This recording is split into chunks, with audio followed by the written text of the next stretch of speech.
రాజస్థాన్ నుంచి రాజ్యసభకు సోనియా, అదేవిధంగా నేడు జైపూర్ నుంచి నామినేషన్ సమర్పణ, రాయ్బరేలీ నుంచి లోక్సభలో ప్రియాంక. సో రాయ్బరేలీ అనేది చాలా కీలకమైన స్థానం యూపీ నుంచి. అటు సోనియా గాంధీకి కానీ, గతంలో రాహుల్కి కానీ, ఇప్పుడు ప్రియాంక. గతంలో ఆమెకు అక్కడ బాధ్యతలు కూడా ఇచ్చున్నారు కానీ ఆమె ప్రత్యక్ష ఎన్నికల్లో పోటీకి అయితే రాలేదు.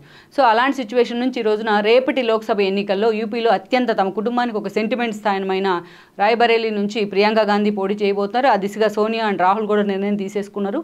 At the same time Sonia Gandhi పోటీకి సంబంధించి అనేక రకాల వార్తలు వచ్చాయి గతంలో.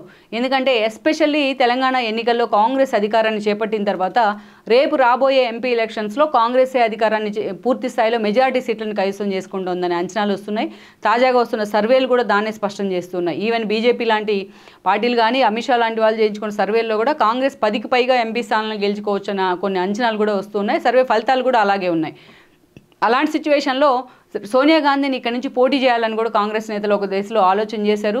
మనం చూసినట్టయితే ఖమ్మం లాంటి చోట్ల, మెదక్ నుంచో లేకుంటే మల్కాజ్గిరి లాంటి ఒక సెంటిమెంట్ స్థానం నుంచో సోనియా గాంధీ తెలంగాణ నుంచి పోటీ చేసినట్లయితే తెలంగాణ ఇచ్చిన వ్యక్తిగా సోనియా గాంధీ ఎక్స్పోజ్ అయ్యే అవకాశం ఉంటుంది. ఆ ఎఫెక్ట్ మిగతా కాంగ్రెస్ ఎంపీల మీద కూడా పడే అవకాశం ఉంటుంది. ఒక సెంటిమెంట్ అస్త్రంగా సోనియా గాంధీ పోటీని కాంగ్రెస్ జనంలోకి తీసుకెళ్లే అవకాశం ఉండేది. మనం చూసినట్లయితే ఇటీవలే అటు ఉప ముఖ్యమంత్రి భట్టీతో పాటు ఆయన తీసుకొని మరీ రేవంత్ రెడ్డి సోనియా గాంధీని కలుసున్నారు.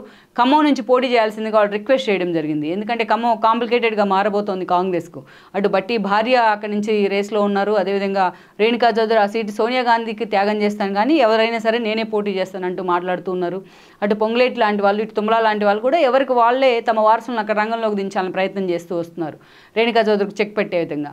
అందుకే ఈ సీటు మరింత కాంప్లికేటెడ్ కాకుండా రేవంత్ రెడ్డి చాలా స్ట్రాటజిక్ ప్లే చేశారు. ఇక్కడ నుంచి సోనియా గాంధీని పోటీ చేయించాలని కూడా ఒక ప్రయత్నం అయితే చేశారు. కానీ బట్ సోనియా గాంధీ మాత్రం తన ఆరోగ్య కారణాలు కావచ్చు, తన వయసు రీత్యా కావచ్చు, ఈరోజు ప్రత్యక్ష ఎన్నికల నుంచి పోటీ చేసేందుకు ఆమంత సిద్ధంగా లేరని అనుకోవాలి. సో దానిలో భాగంగానే ఈరోజు సోనియా గాంధీ రాజ్యసభకి నామినేట్ కాబోతూ ఉన్నారు. అది కూడా రాజస్థాన్ నుంచి. ఈ రోజున ఆమె జైపూర్లో నామినేషన్ కూడా వేయబోతున్నారు. రాజ్యసభ ఎన్నికలు జరగబోతూ ఉన్నాయి కాబట్టి. సో ఎల్లుండి నుంచి గడువు కూడా ముగియబోతోంది నామినేషన్స్కు. సోనియా గాంధీ కాంగ్రెస్ తరపు నుంచి జైపూర్ నుంచి నామినేషన్ వేయబోతున్నారు. అండ్ దెన్ ఆమెకు రాజ్యసభ పూర్తి స్థాయిలో ప్రత్యక్ష ఎన్నికలకి దూరం అని చెప్పుకోవాలి రాజ్యసభ ఇవ్వడం ద్వారా.